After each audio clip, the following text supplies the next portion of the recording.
Vrindavan colony में चंद्रिका हरिता नाम के मेकअप के पागल दो बहनें रहते थे। वे दोनों मेकअप के बिना एक क्षण भी नहीं रहते थे। वे दोनों मेकअप के लिए बहुत पागल थे। एक दिन उनके बेडरूम में रहे ड्रेसिंग टेबल के पास पहले मैं कह के दोनों झगड़ते रहते हैं। इतने में उनके पास माँ शारदा वाटर बॉटल लेके आती है। तुम दोनों झगड़ा करके बहुत थक गए हो, इसलिए मैं वाटर बॉटल लेके आई। पानी पीने के बाद झगड़ा फिर से शुरू करो। माँ, मैं बड़ी हूँ ना, पहले मैं फेशियल करूँगी। बड़ी है तो क्या, उसे सींग तो नहीं है ना, मुझे भी फेशियल करना है। करो, मैं ना नहीं कह रही हूँ ना, पर मैं करने के बाद तू कर लेना। घिसा हुआ प्लेट जैसे तेरे चेहरे को पूरे क्रीम्स लगाकर थोड़े से उसमें से बचा के रखती है माँ, उससे मैं क्या करूँ? मेरे चेहरे को घिसा हुआ प्लेट कहती हो? तेरा चेहरा तो फसलों को रौंदते सारस का चेहरा है।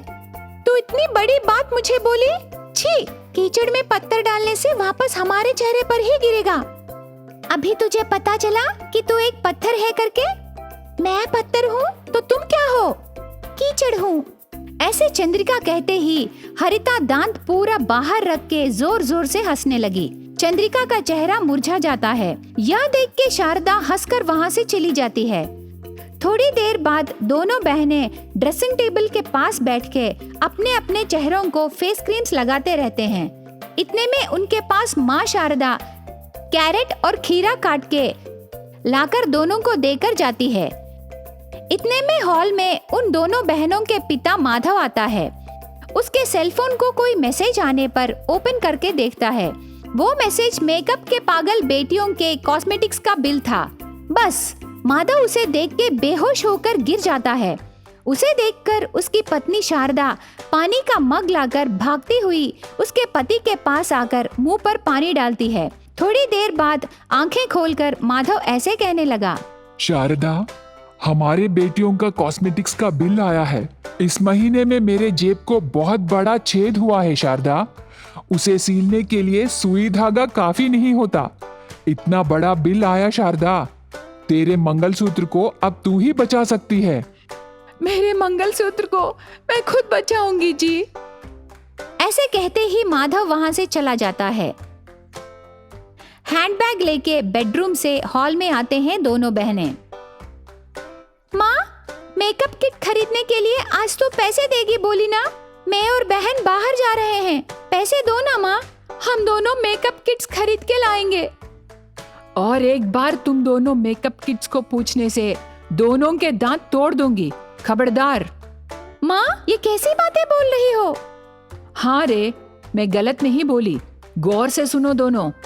तुम दोनों के मेकअप बिल्स को देखते ही मेरे पति के दिल को छेद हुआ है। आज से तुम दोनों का मेकअप कट। मतलब मेकअप किट्स खरीदने के लिए हमें पैसे नहीं देगी क्या?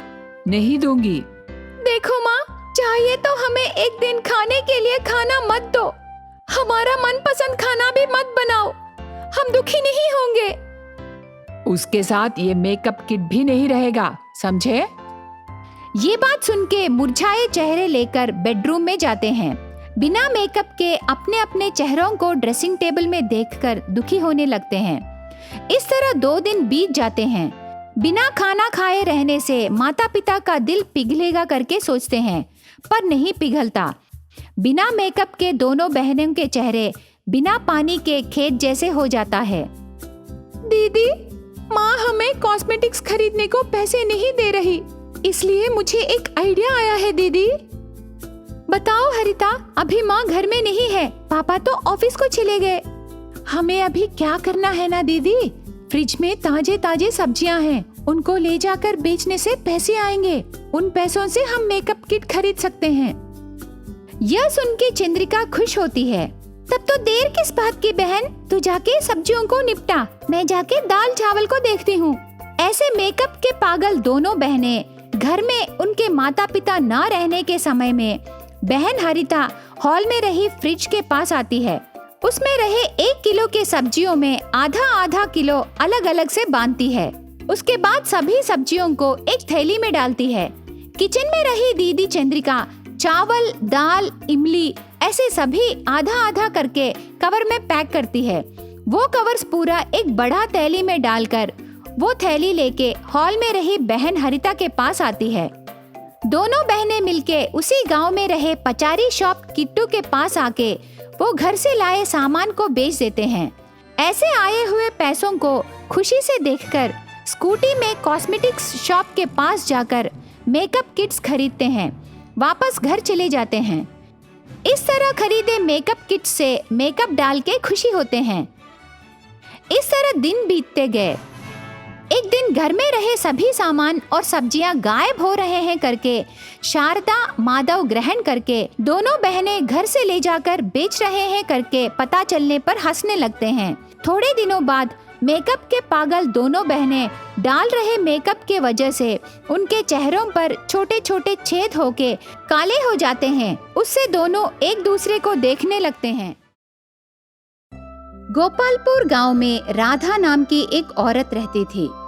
उसके 2 बेटों को देखकर बहुत खुश होती थी, इसलिए उसके घर में दिया जलाने आए उसके बहुओं के लिए पहले से ही साड़ियां और गहने खरीद के रख देती है। एक दिन राधा से उसका पति मोहन ऐसे कहने लगा, राधा, मेरे जेब में क्रेडिट कार्ड था, क्या तुमने कहीं देखा? हाँ, मैं ही निकाली। इससे तुम्हें क्या काम है? आप भी ना, पैसों से किसको काम नहीं रहता। आपके क्रेडिट कार्ड से आने वाले बहुओं के लिए नए नए डिजाइनों में गहनों के सेट लिए हैं। ये क्या जी, आपके कार्ड में सिर्फ 10 लाख का क्रेडिट ही है, इससे दिल भर का शॉपिंग नहीं कर पाई। मतलब क्या है, पूरा 10 लाख रुपए खर्चा कर दी क्या? ओफो, मैं फिजूल की खर्चे थोड़ी ना की, सिर्फ 9,99,900 रुपए ही खर्चा कीजिए। ऐसे राधा कहने पर मोहन सर पकड़ के वहाँ से चला जाता है। इस तरह उसके घर आए बहुओं के बारे में बहुत सोचने लगती है राधा। पर विधाता का खेल कुछ अलग ही होता है। राधा का बड़ा बेटा एक सॉफ्टवेयर लड़की से प्यार करके शादी कर लेता है और उसके छोटे बेटे को मोहन का बचपन का दोस्त गोविंद की लड़की वाणी से शादी करना पड़ा। वाणी बहुत काली रहने पर राधा को उस घर की छोटी बहू बनना बिल्कुल पसंद नहीं थी। तब राधा ऐसे सोचने लगी, ऊपर वाले की लीला कुछ अलग ही है। मैंने एक सोचा और एक हुआ।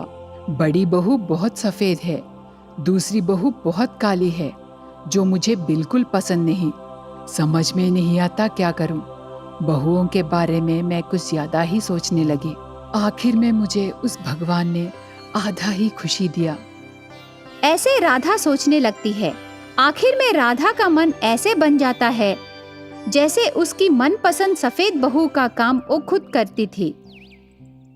उसकी दूसरी बहू काली रहने पर उसे बिल्कुल पसंद नहीं थी और उस पर बार बार गुस्सा होकर डांटती रहती थी। बेचारी वाणी, सास कितना डांटने पर भी वाणी ससुराल में बहुत सुशील से रहती थी। पर सफेद रही बड़ी बहू बहुत चालाक थी। बिना दर्द हुए लकड़ी से मारना उसकी खासियत थी। सास और बहन से अलग अलग से बात करके काम निपटाती थी। ऐसे बहुत दिन बीत जाते हैं। एक दिन बड़ी बहू के प्रोजेक्ट में एक प्रॉब्लम आने पर उसे कैसे सॉल्व करना उसे पता नहीं चलता और बहुत टेंशन होने लगती है। इतने में वाणी वहां आती है। उसकी बहन प्रॉब्लम में रहना देखकर उस प्रॉब्लम को कैसे सॉल्व करना है एक सलाह देती है। उससे बड़ी बहू शौक होकर ऐसे कहती है, वाणी, तू भी सॉफ्टवेयर है क्या? क्या तुझ में इतना टैलेंट है? ये लैंग्वेज मुझे बहुत अच्छी तरह से आता है, पर तुमने तो ये प्रॉब्लम यूं ही सॉल्व कर दी। प्लीज वाणी, तुमने ये सेट किया ना, अब आगे वाला प्रोसेस भी तुम ही पूरा कर दो। प्लीज प्लीज, बीच में कोई एरर आने से मेरी एफिशिएंसी डैमेज हो जाएगी। Please sister. ऐसे धीरे से आइस लगा के उसका ऑफिस का काम पूरा वाणी से कराती है। इतने में सास के कमरे में पैर को पैर लगकर नीचे गिर जाती है। हे भगवान, मैं मर गई। अरे ओ कलमुई, कहाँ मर गई रे? ऐसे सास की चीख सुनकर हाथ में रहे काम छोड़कर वहां से जाते समय बड़ी बहू ऐसे कहने लगी, प्लीज वाणी, सिर्फ 2 मिनट बाकी है, वो अपलोड हो जाएगा। इतने में कोई एरर आने से मुझे बहुत प्रॉब्लम होगा वानी। सासू माँ को कुछ नहीं होगा, सिर्फ 2 मिनट। इस तरह उसके काम के लिए सांस नीचे गिरने पर भी उसे देखने नहीं जाती और वानी को भी जाने नहीं देती। एक और सांस को काली बहू के ऊपर बहुत गुस्सा आने लगता है और ऐसे सोचने लगती है, ये बदसूरत बहू कहाँ मर गई होगी। यहाँ मैं नीचे गिरने पर भी वो नहीं आ रही, पता नहीं कहाँ चली गई। हे माँ। ऐसे काली बहू का आलसीपन से बहुत गुस्सा होती है। आखिर में वानी उसकी बहन का काम पूरा करके जल्दी से भागकर सांस के पास जाती है। काली बहू देर से आने पर सांस बहुत गुस्से से उसे देखने लगती है और पास रहे स्टूल के ऊपर रहे फ्लावर वास को बहू के ऊपर फेंक देती है। वो वास बहू के सर पर लगकर खून बहने लगता है। इतने में बड़ी बहू वहाँ आके सांस से ऐसे बोलने लगी, आप मानव हो या राक्षस हो सासू माँ, आप बुलाने पर नहीं आने से उसका सर फोड़ दोगे क्या? क्या आपको पता नहीं वो किस हालत में है? आप मोटे होकर नीचे गिरने से क्या वानी आकर आपका सेवा करना है? इतने बड़े होने पर भी आपको बुद्धि नहीं है।